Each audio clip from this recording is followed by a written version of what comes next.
আসসালামু আলাইকুম। জাহাঙ্গীরনগর বিশ্ববিদ্যালয়ের ডি ইউনিটের আইকিউ এর জন্য একটা গুরুত্বপূর্ণ টাইপ হচ্ছে সারি ও অবস্থান নির্ণয়। এবং এই টাইপটাকে তোমরা গতানুগতিক যে ধারায় করে থাকো, আমি এর থেকে ব্যতিক্রম কিছু প্রসেস দেখাবো, যেগুলোর মাধ্যমে তুমি অনেকটা টাইম সেভ করে তুমি কি করতে পারবা, সলভ করতে পারবা। বেশ কিছু কোশ্চেন আছে যেগুলো তুমি নরমালি চিন্তা না করেও তুমি এগুলো কি করতে পারবা, সলভ করতে পারবা। এবং কেন আসলে এই টাইপটাকে গুরুত্ব বলতেছি, দেখো এই টাইপ থেকে বিগত বছরগুলো থেকে আমাদের 24-25 সেশনের প্রশ্ন আসছে, 22-23 সেশনে আসছে, 21-22, 17-18, 12-13 অনেকবার কিন্তু প্রশ্ন আসছে। তো আমরা মোটামুটি এটাকে একটা গুরুত্বপূর্ণ টাইপ হিসেবে বলতে পারি। আচ্ছা, তো এখানে যাওয়ার আগে আমি তোমাকে তিনটা মেথডের কথা বলবো। ফার্স্ট যে মেথডটা দেখো, এই জিনিসটা তোমরা আশা করি সবাই বুঝো যে একটা ম্যাপের ক্ষেত্রে বা আমরা যখন একটা নরমালি ম্যাপের মধ্যে চিন্তা করি, তখন কি উপরের দিকে থাকে উত্তর, নিচের দিকে থাকবে দক্ষিণ, ডান পাশে থাকবে পূর্ব, বাম পাশে থাকবে কি পশ্চিম। এই জিনিসটা তোমরা বুঝো। এবং হাতের ডান পাশ তো রাইট, বাম পাশ তো লেফট, এটা তো সবাই জানো। এটা গেল মেথড 1। সেকেন্ড মেথডটা এবং আগেরটা যদি বুঝো তাহলে মোটামুটি ধরো তুমি কভার করে আসতে পারবা। এখানে আমি একটু ট্রিক্স শেয়ার করতেছি। ধরো তোমার কোনো কোয়েশ্চেন যদি বলা হয় তুমি দুইবার একই দিকে গেছো, মানে তুমি দুইবার হচ্ছে কি বাম পাশে গেছো, মানে দুইবারই বাম দিকে গেছো, তখন তোমার শেষের দিকটা কি হবে জানো? উল্টো দিক। অর্থাৎ তুমি যেদিকে মুখ করেছিলা, তুমি যদি এরপরে দুইবার একই দিকে বাদ নাও তাহলে তুমি উল্টা দিকে আসছো। আচ্ছা, এরপরে তুমি যদি দুইবার ভিন্ন দিকে যাও, ধরো তুমি একবার দক্ষিণ দিকে হাঁটতেছ, মানে দক্ষিণ দিকে মুখ করে আসো, এরপর তুমি যখন দুইবার ভিন্ন দিকে গেলা, ধরো একবার বাম দিকে গেছো আর একবার ডান দিকে গেছো, তখন তোমার যে পরবর্তী দিকটা হবে সেটা হচ্ছে কি একই দিক হবে। তার মানে কি পরবর্তীতে বা শেষ সময়ে তুমি আবার দক্ষিণ দিকে আছো। আমরা কোয়েশ্চেনে গেলে আরো বুঝতে পারবো। আরেকটা জিনিস জানবা, পিথাগোরাসের উপপাদ্যটা, অর্থাৎ অতিভুজ স্কয়ার ইকুয়াল কি ভূমি স্কয়ার প্লাস লম্ব স্কয়ার। এই তিনটা মেথড জানো, ম্যাক্সিমাম কোয়েশ্চেন তোমরা সলভ করতে পারবে ইনশাআল্লাহ। চলো আমরা একটা কোয়েশ্চেন দিয়ে শুরু করি। আচ্ছা, ফার্স্ট কোয়েশ্চেন আসো ভাইয়া, কি বলা আছে যে এর অবস্থান বি এর 8 মাইল দক্ষিণে, সি এর অবস্থান এ এর 6 মাইল পশ্চিমে, সি এবং বি এর মধ্যবর্তী দূরত্ব কত? আচ্ছা, তাহলে এখানে কি বলছে, এ এর অবস্থানটা কি বি এর 8 মাইল দক্ষিণে। তাহলে ধরো কার দক্ষিণে? বি এর দক্ষিণে। কে? এ। তাহলে আমরা যদি এখানে ধরে নিই এখানে হচ্ছে কি এ আছে, তাহলে দেখো বি, বি এর দক্ষিণে, তার মানে কি ধরো আমরা এখানে কি বি আছে, তাহলে এদের মধ্যবর্তী দূরত্ব কতটুকু হবে? এখানে 8 মাইল। আচ্ছা, তারপরে সে বলছে কি এবং সি এর অবস্থান এ এর 6 মাইল পশ্চিমে। তাহলে পশ্চিম কোন পাশে? আমাদের এই পাশে হচ্ছে কি পশ্চিম। তাহলে কি বলছে, সি এর অবস্থানটা এর থেকে কত মাইল পশ্চিমে? 6 মাইল পশ্চিমে। 6 মাইল পশ্চিমে। এখন বলছে কি সি এবং বি এর মধ্যবর্তী দূরত্ব কত? সো আমরা কি করতে পারি, এটাকে তোমার এখানে আমাদের দূরত্বটা চাচ্ছে কোথায়? এখান থেকে এই পর্যন্ত। সো দেখো তো পিথাগোরাসের উপপাদ্য হচ্ছে কিনা। তো আমরা কি বলতে পারি, দেখো এবি হচ্ছে কি লম্ব, এসি হচ্ছে তোমার কি ভূমি, এবং বিসি হচ্ছে কি আমাদের অতিভুজ। তাহলে আমরা কি বলতে পারি, BC equal root over AB square plus হচ্ছে কি এসি স্কয়ার। তাহলে দেখো আমরা কি বলতে পারি, এবি মানে কত? এখানে এইটুকু দূরত্ব কত ছিল? 8, তার মানে কি 8 স্কয়ার প্লাস হচ্ছে কি 6 স্কয়ার। সো আমরা কি পাবো এখানে 64 প্লাস হচ্ছে কি 36, অর্থাৎ 100, এবং 100 কে যদি আমরা রুট করি তাহলে কত? 10। তাহলে কতটুকু আসছে? 10 আসছে। সো আমরা এটা কি পিথাগোরাসের উপপাদ্য দিয়ে কমপ্লিট করতে পারছি। জাবিডি 24-25 সেশন পিথাগোরাসের উপপাদ্য জানলে এগুলো তোমরা সলভ করতে পারবা। এই টাইপের আরেকটা কোশ্চেন আসছিল আগে। এরপর আসো এই কোশ্চেনটা, যে পূর্ব দিকে 7 কিলোমিটার হাঁটার পর আলম সাহেব বাম দিকে ঘুরে, তাহলে প্রথম কি করলো? পূর্ব দিকে। দিকটা কোথায় ছিল? দেখো পূর্ব দিক করে আছে। তাহলে দেখো কত কিলোমিটার হাঁটার পর? 7 কিলোমিটার। যেহেতু আমাদের এখানে কি কোনো প্রকার দেয় নাই, মানে দূরত্ব নির্ণয় করতে বলে নাই, দিক বলছে, সো আমাদের এখানে দূরত্বগুলো ফ্যাক্ট না। তাহলে কি গেল, আলম সাহেব বাম দিকে ঘুরে 2 কিলোমিটার হাঁটলেন, তারপর আবার বাম দিকে ঘুরে 5 কিলোমিটার হাঁটলেন, সবশেষ তিনি কোন দিকে মুখ করেছিলেন? তো তোমার এখানে ভাই চিত্রটিত্র আঁকার কোনো দরকার নেই। তাহলে আমি সেই যে বলছিলাম, তুমি যদি দুইবার একই দিকে যাও তাহলে তোমার দিকটা হয়ে যাবে কি উল্টা। তার মানে কি আলম সাহেব দুইবার কি বাম দিকে গেছেন না, তাহলে তার দিকটা হয়ে গেছে কি উল্টা হয়ে গেছে। তো উনি আগে ছিলেন হচ্ছে কি পূর্ব দিকে, এখন থাকবেন কোন দিকে? পশ্চিম দিকে। তো তোমার কিন্তু এই কোয়েশ্চেনটার ক্ষেত্রে ভাইয়া কোনো প্রকার মানে আঁকা লাগতেছে না বা কোনো কিছু তোমার ড্র করা লাগতেছে না, তুমি ইজিলি এটা বলতে পারবো ওই ট্রিক্স থেকে। তাহলে দেখছো এটা আসছে তোমার 24-25 সেশনে। পরে আসো। আচ্ছা, এটা হচ্ছে আমাদের জাহাঙ্গীরনগর বিশ্ববিদ্যালয়ের ডি ইউনিট রিভিশন ব্যাচ। ওকে, আমাদের রিভিশন ব্যাচটা মোটা এই মাসে শুরু হয়েছিল। তো এটাতে আমরা এক্সাম রাখছি, প্লাস তোমাদের প্র্যাকটিস শিট, হ্যান্ড নোট সবকিছু দেওয়া হয়েছে, এবং আমাদের ম্যারাথন। তো এখন আসলে আমরা এক্সাম যেগুলো হয়ে গেছে তোমাদের ডেইলি এক্সাম গুলো, সেগুলো হচ্ছে কি তোমরা প্র্যাকটিস আকারে এখনো দিতে পারবা চাইলে, যারা এখন থেকে সিরিয়াসলি প্রিপারেশন নিতে চাচ্ছ। ইনশাআল্লাহ এই চ্যাপ্টার ওয়াইজ দেখো সুন্দর করে এক্সাম গুলো তুমি এখনো প্র্যাকটিস করতে পারবা। আর এখন দেখো আমাদের কিন্তু এখানে ম্যারাথন গুলো শুরু হয়ে গেছে। ওকে, তো ম্যারাথন গুলো দিতে পারবা। সামনে হচ্ছে আমাদের এই যে ফাইনাল মডেল টেস্ট গুলো আছে, সেই ফাইনাল মডেল টেস্ট গুলো তুমি এখানে পার্টিসিপেট করতে পারবা। আর একটু বলে নেই, আমাদের এই কোর্সের ফিটা ছিল 799 টাকা, বাট এখন যেহেতু আমরা শেষ সময়ে চলে আসছি, তো ম্যারাথন গুলো যারা নিতে চাও, যেহেতু আমরা বায়োলজি ম্যারাথনটা ফ্রি করে দিছি, বাট কেমিস্ট্রি এবং আদার্স যে ম্যারাথন গুলো থাকবে সেগুলো কিন্তু আমাদের পেইড ব্যাচেই হবে, এবং যে ফাইনাল মডেল টেস্ট বলো বা এই এক্সাম গুলো তুমি পেইড ব্যাচে ভর্তি হলে দিতে পারবা। সো যারা দিতে চাও তারা এখন হচ্ছে শুধুমাত্র 399 টাকা দিতে পারবা। আমাদের পেজে অথবা হোয়াটসঅ্যাপে মেসেজ দিলে তোমরা 399 টাকায় এই ম্যারাথন শেষ সময়ে ইনশাল্লাহ নিতে পারবা। সো আমাদের ম্যারাথন কি লেভেলের হয়, কতটা ইফেক্টিভ এবং কতটা কম্প্যাক্ট আকারে তোমাদেরকে গুছিয়ে দেয়, সেটা তোমরা আশা করি অলরেডি জানো বায়োলজি ম্যারাথন যারা করছো। তো যারা এনরোল করতে চাও এনরোলটা করে ফেলো, ইনশাল্লাহ বেস্ট একটা আউটপুট তুমি এখান থেকে পাবা। চলো পরে যাই আমরা। আচ্ছা, এখন দেখো কি বলছে একজন ব্যক্তি, কি বলছে দেখো তো এখানে, একজন ব্যক্তি তার ভ্রমণে 8 মাইল উত্তরে, ওকে, তার ভ্রমণের ক্ষেত্রে কি বলছে এখানে 8 মাইল উত্তরে, 12 মাইল পূর্বে, তারপর আবার 12 মাইল উত্তরে যায়, সে শুরুর স্থান হতে কত মাইল দূরে অবস্থান করতেছে। এটা সম্ভবত উত্তর একটু ভুল ছিল, এটা হচ্ছে তোমার কোথায় আসছে, জাবিডি 22 স্টেশন আসছে। একটু খেয়াল করো, তাহলে প্রথমতে ধরো ব্যক্তিটা এখানে আছে, উনি কি করলেন 8 মাইল উত্তরে গেলেন, তাহলে উত্তর কোন পাশে, উপরে। তাহলে ধরো উনি কি করলেন, আমরা এখান থেকে শুরু করি, উনি কি করলেন, ধরো এখান থেকে উনি 8 মাইল উত্তরে গেলেন। আচ্ছা, এখন এখানে আছেন, ধরো এখানে কত মাইল, 8 মাইল। তারপর 12 মাইল পূর্বে গেলেন, তারপর কি করলেন উনি, এই যে ধরো এখানে কি গেলেন, উনি 12 মাইল পূর্বে গেলেন। তারপর আবার 12 মাইল উত্তরে গেলেন, ধরো আবার গেলেন কোথায়, এখান পর্যন্ত। ধরো আমরা যেহেতু চিত্রটা মিলতেছে না, আমরা আবার ধরলাম এখানে। এখন বলছে যে সে শুরুর স্থান থেকে কত মাইল অবস্থান করতেছে। সো আমাদের আসলে কোন জিনিসটা বের করতে হচ্ছে জানো, আমাদের আসলে এখান থেকে এইখানে দূরত্বটা বের করতে হচ্ছে। এখন তুমি খেয়াল করো তো, আমরা যদি এই জায়গাটাকে একটু বর্ধিত করে দিই, এই জায়গাটাকে যদি আমরা একটু বর্ধিত করে দিই, তাইলে কি এই জায়গাটা একটা অতিভুজ হয়ে যাচ্ছে না। আর দেখো এইখান থেকে দূরত্ব যতটুকু, এখান থেকে তো এতটুকু, তাহলে আমরা এখানে কি বলতে পারি, এইটুকের দূরত্ব কত 8, আর এইটুকের দূরত্ব কত 12, তাহলে আমাদের এইটুক বের করতে হবে। ওকে, তাহলে আমরা আলটিমেটলি এখানে লম্ব পাইলাম কত 12 আর 8 20, আর এখানে আমরা ভূমি পাইলাম কত 12। তাহলে আমরা যদি এখান থেকে আমরা যদি ইটা নির্ণয় করতে যাই, তাহলে দেখো আমরা কি করতে পারি, 12 স্কয়ার প্লাস হচ্ছে 20 স্কয়ার, ওকে, ইকুয়াল আমরা এখান থেকে কত বের করতে পারি, 12 কত হয় 144 প্লাস হচ্ছে 20 স্কয়ারে কত তোমার এখানে 400।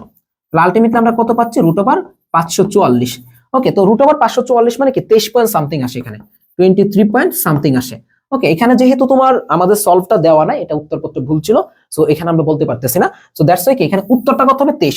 তাহলে তোমরা প্রসেসটা বুঝতে পারছো তো, প্রসেসটা বুঝতে পারলে এখানে হয়ে গেছে। তাহলে আমরা কি করলাম, নির্ণয় করলাম, তারপর জাস্ট আমরা এটাকে বর্ধিত করলাম, যেহেতু আমাদের এখানেও 8 এখানেও 8 হবে, আর এখানে যেহেতু 12 এখানে 12 হবে। সো আমরা পিথাগোরাসের উপপাদ্য দিয়ে আমরা বের করতে পারছি কিন্তু এটা। তো পিথাগোরাসের উপপাদ্য জানলে কিন্তু অনেক কিছু কভার করা যায়।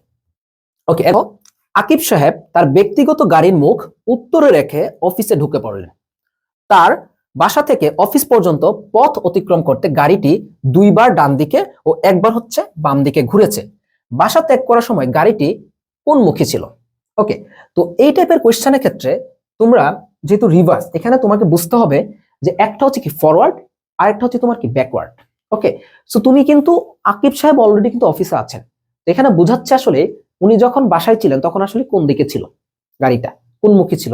সো তুমি চাইলে নরমালি নির্ণয় করতে পারো, ধরো আকিব সাহেব তার ব্যক্তিগত গাড়িটি উত্তরে রেখে ঢুকে পড়লেন। আচ্ছা দেখো কোথায় রেখে ঢুকে পড়লেন, উত্তরে রেখে ঢুকে পড়লেন। আচ্ছা, এরপর বলছে তার বাসা থেকে অফিস পর্যন্ত অতিক্রম, তার মানে কি সে এখন বাসা থেকে আসতেছে, অতিক্রম করতে গাড়িটি 2 বার ডান দিকে ও 1 বার বাম দিকে ঘুরেছে। বাসা থেকে ত্যাগ করার সময় গাড়িটি কোন মুখী ছিল। এখন দেখো এখানে তোমাকে বুঝতে হবে 2 বার ডান দিকে, তাহলে আমরা কি জানি, যখন একই দিক অতিক্রম করে, আবার বলতেছি যখন একই দিক 2 বার হয় তখন হচ্ছে কি দিকটা আলটিমেটলি উল্টা হয়ে যায়। তাহলে দেখো 2 বার ডান দিকে, তো এই জায়গায় আমরা কি তখন ছিল কি আকিব সাহেব দক্ষিণমুখী ছিল।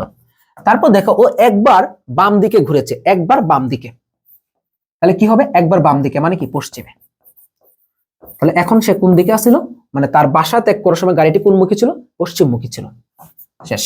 তো আমরা জাস্ট এই জিনিসটা মনে রাখবো যে 2 বার একই দিকে মানে কি দিকটা উল্টা হয়ে গেছে, উত্তরের দক্ষিণ হয়ে গেছে, আর 1 বার হচ্ছে কি তোমার বাম দিকে ছিল, এই যে বাম দিকে ছিল, তার মানে কি পশ্চিম হয়ে গেল।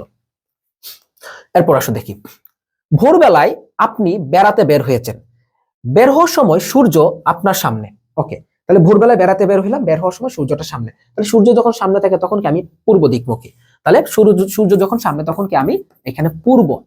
তারপর বলছে কিছুক্ষণ পর আপনি বাম দিকে ঘুরলেন, কয়েক মিনিট পর আবার আপনি ডান দিকে ঘুরলেন, এখন আপনার মুখ কোন দিকে, আমার কি এখানে সূর্য টুর্য আঁকা লাগবে, আঁকা লাগবে না। তাহলে দেখো আমি প্রথমে কোন দিকে ছিলাম, পূর্ব দিকে, তারপর দেখো আমি দিকের পরিবর্তনটা দেখো, প্রথমবার আমি বাম দিকে কয়েক মিনিট পর আপনি আবার ডান দিকে, তাহলে আমরা কি বলছিলাম, তুমি যখন দুইবার ভিন্ন দিকে ঘুরবা তখন আসলে কি আলটিমেটলি দিকটা একই থাকবে। তাহলে দেখো আমি দুইবার ভিন্ন দিকে ঘুরছি, তাহলে আমি এখন কোন দিকে আছি, আগে পূর্ব দিকে ছিলাম, এখনো কি থাকবো, পূর্ব দিকে থাকবো। তাহলে এখন কি থাকবে, পূর্ব দিকে থাকবো। সো এই ট্রিক্সটা ফলো করতে বলে ভাইয়া তোমার আসলে এখানে কোনো কিছু আঁকার দরকার হচ্ছে না, জাস্ট এটা মনে রাখবা যে ইউডিতে 21-22 আসছে।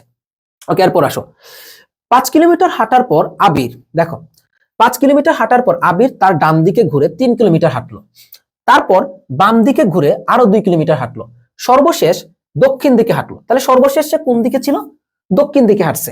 আচ্ছা, এর আগে দেখো তার যাত্রাটা শুরু হয়েছিল কোন দিকে, তাহলে সর্বশেষ দক্ষিণে। এখন তুমি খেয়াল করো এখানে সে যে মোড়গুলা নিল বা বাঁকগুলা নিল, একবার ডান দিকে, একবার হচ্ছে কি বাম দিকে, তার মানে দুইবার কি ভিন্ন দিকে। তাহলে আমরা জানি কি দুইবার যখন ভিন্ন দিকে হয় তখন কি দিকটা আলটিমেটলি একই থাকে। তাহলে দেখো সর্বশেষ যখন দক্ষিণে ছিল তার মানে কি সে শুরুতেও দক্ষিণে ছিল, শুরুতেও দক্ষিণ, যাই 21-22। বুঝতে পারছো কতটা ইজি না ভাইয়া? আমি সামনে আমার ম্যারাথন আছে, আমি ম্যারাথনে যে আইকিউটা পড়াবো ইনশাল্লাহ। তো তোমরা জাস্ট মানে ভরসা করে 399 টাকা খরচ করে জাস্ট এই ব্যাচটাতে ভর্তি হও, ইনশাল্লাহ তুমি একদম বেস্ট কিছু একটা পাবা। আগের এক্সাম গুলো দিতে পারবো ভাইয়া, এবং এখনো যেগুলো হবে সামনে মডেল টেস্ট গুলো ফাইনাল, সেগুলো দিতে পারবো। Online model test, printed model test, দুইটাতে ইনশাল্লাহ তুমি পার্টিসিপেট করতে পারবে। জাস্ট এনরোলটা করে ফেলো। ওকে, তারপর আসো দেখি, একজন লোক এ অবস্থান থেকে হেঁটে ডান দিকে 20 ফুট, আচ্ছা সে এ অবস্থানে ছিল ডান দিকে 20 ফুট, অতঃপর বাম দিকে 40 ফুট, তারপর বাম দিকে 40 ফুট, এবং সর্বশেষ বাম দিকে 40 ফুট দিয়ে বি অবস্থানে পৌঁছালো। এ ও বি এর মধ্যে দূরত্ব কত? সিম্পলি চিন্তা করবা যে একজন লোক ধরো এই অবস্থানে ছিল প্রথমে, তারপর বলছে কি ধরো এটা হচ্ছে কি এ অবস্থান, এ অবস্থান থেকে হেঁটে ডান দিকে গেল কতটুকু, ধরো 20 ফুট গেল, তারপরে অতঃপর বাম দিকে, তার মানে কি এখানে ছিল, তার মানে বাম দিক মানে কি এখন এই দিক হবে, তাহলে এই দিকে গেল হচ্ছে কতটুকু, তোমার ধরো 40 ফুট, এখন আছে এখানে 40 ফুট, তারপর আবার আবার বাম দিকে 40 ফুট আসলো, তার মানে কি আবার যখন বাম দিকে আসবে, এই যে ধরো আবার এখানে 40 ফুট আসলো। ওকে, তারপর বলছে কি সর্বশেষ বাম দিকে, তার মানে কি সর্বশেষ আবার বাম দিকে সে এখানে 40 ফুট আসছে, 40 ফুট। তাহলে তুমি বলতে পারবো যে এখানে আসলে দূরত্বটা কতটুকু, যেহেতু এখানে 40 হয় তার মানে এখানেও 40, আলটিমেটলি এইটুকু দূরত্ব কতটুকু হবে, 20 ফুট। তাহলে কত আসছে, 20 ফুট। সো এটা একদম সিম্পলি নির্ণয় করতে পারো, চাবিডি 21-22 সেশনের প্রশ্ন, ইজি না এটা? তারপর আসো দেখি, আচ্ছা এটা একটু খেয়াল করো, ক খ এর পশ্চিমে, তাহলে ক কোথায় আছে, ধরো এটা হচ্ছে কি ক, কার পশ্চিমে, খ এর পশ্চিমে, তাহলে ক যদি এখানে থাকে তাহলে খ কোথায় থাকবে, এইখানে, যেহেতু বলছে কি কটা খ এর পশ্চিমে। আচ্ছা, তারপর বলছে এবং খ হচ্ছে কি গ এর উত্তরে, এবং খটা হচ্ছে কি গ এর থেকে উত্তরে, তার মানে আমি যদি এইখানে গটাকে রাখি তাহলে কি খটা গ এর উত্তরে আছে। আচ্ছা, এরপর বলছে ঘ ক এর দক্ষিণে আছে, তারপর কি বললো ঘ, ঘ কোথায় আছে তোমার ক এর দক্ষিণে, ঘটা কোথায় আছে ক এর দক্ষিণে, তাহলে ক যদি এখানে হয় তাহলে ক এর দক্ষিণ কোনটা, এইখানে, তাহলে এখানে কি আছে, ঘ আছে। তাহলে আলটিমেটলি বলছে অবশ্যই চলে গ থেকে ঘ এর অবস্থান কোন দিকে, তাহলে দেখো গ থেকে ঘ এর অবস্থান কোন দিকে, পশ্চিমে, গ থেকে ঘ এর অবস্থান আমার কি আসতেছে, এখানে পশ্চিমে আসতেছে। আচ্ছা, এখানে আসো, আমরা এখন যাব কোথায়, যাবিডি 17-18 সেশনের কোশ্চেন। কি বলছে, একটি বালিকার সারিতে রূপা প্রথম হতে সপ্তম স্থানে। আচ্ছা, যদি এখানে প্রথম হয় তাহলে রূপা ধরো এখানে আছে, তাহলে এই প্রথম থেকে এখানে কততম, সপ্তম স্থান। তারপর বলছে পেছন হতে 13তম স্থানে, তাহলে এখানে যদি পেছন হয় তাহলে পেছন থেকে এখানে কততম স্থান, 13তম স্থান। আচ্ছা, থাকলে সারিতে মোট বালিকার সংখ্যা কত, এই ক্ষেত্রে তুমি যেটা করবা, যদি দুইটা তম দেওয়া থাকে, দুইটা তম দেওয়া থাকলে একটার তম ধরবা আর একটার এক কম ধরবা, কারণ দেখো রূপা তো ভাই একটাই, সপ্তম স্থানে যে রূপা একটাই, 13তম স্থানে যে রূপা সেও কিন্তু একটাই, সেই জন্য তুমি একবারই ধরবা, দুইবার ধরা দরকার নেই। তাহলে কি হবে, একবার ধরো আমি সপ্তম ধরলাম, আরেকবার আমি এক কম ধরবো, প্লাস 12, তাহলে কত আসতেছে, 19 আসতেছে। তাহলে কতজন আসছে শ্রেণীতে, 19 জন আছে। এরপর আসো, কি বলছে, রাবেয়া একটি বালিকা শ্রেণীর যে কোনো প্রান্ত থেকে 11তম স্থানে অবস্থান রয়েছে, শ্রেণীতে মোট বালিকা সংখ্যা কত, তার মানে কি শুরু থেকে কি রাবেয়া ধরো 11তম স্থানে, আবার শেষ থেকে 11তম স্থানে, তাহলে আমরা কি করব, এখান থেকে প্রথমবার ধরো আমি 11তম ধরলাম, তাহলে পরের বার আমি কততম ধরবো, 10তম। আমি কি বলছিলাম, একবার যেটা ধরবো তমটা ধরবো, আরেকবার কি ধরবো, এক কম ধরবো, তাহলে 11, তাহলে এখান থেকে আমি ধরবো কি 10, তাহলে 11 আর 20 কত, 21, সরি 11 আর 10 কত, 21 আসতেছে। তো এই ছিল হচ্ছে কি আমাদের সারি অবস্থান থেকে যত ধরনের প্রশ্ন আসার মতো বা বিগত বছরগুলোতে আসছে তার সলিউশন। আশা করি তুমি ইনশাল্লাহ সারি অবস্থান থেকে প্রশ্ন আসলে রিল্যাক্সে অ্যান্সার করতে পারবে, এবং আমি যে ট্রিক্সটা তোমাকে শেয়ার করলাম সেই ট্রিক্স অনুসারে সলভ করলে তোমার কি সময়টা কম লাগবে। নরমালি আইকিউ সবাই পারবে সলভ করতে, বাট সময়টা কতটুকু কমানো যায় সেটা হচ্ছে কি মেইন বিষয়। তো আমাদের রিভিশন ব্যাচের কেমিস্ট্রি ম্যারাথন থেকে বাংলা, ইংরেজি এবং কি আইকিউ ম্যারাথন সবগুলো পেইড ব্যাচে হবে। তো যারা এনরোল করতে চাও মাত্র 399 টাকায় এক্সাম, রিভিশন সবকিছু ইনশাআল্লাহ হয়ে যাবে। ওকে, আসসালামু আলাইকুম।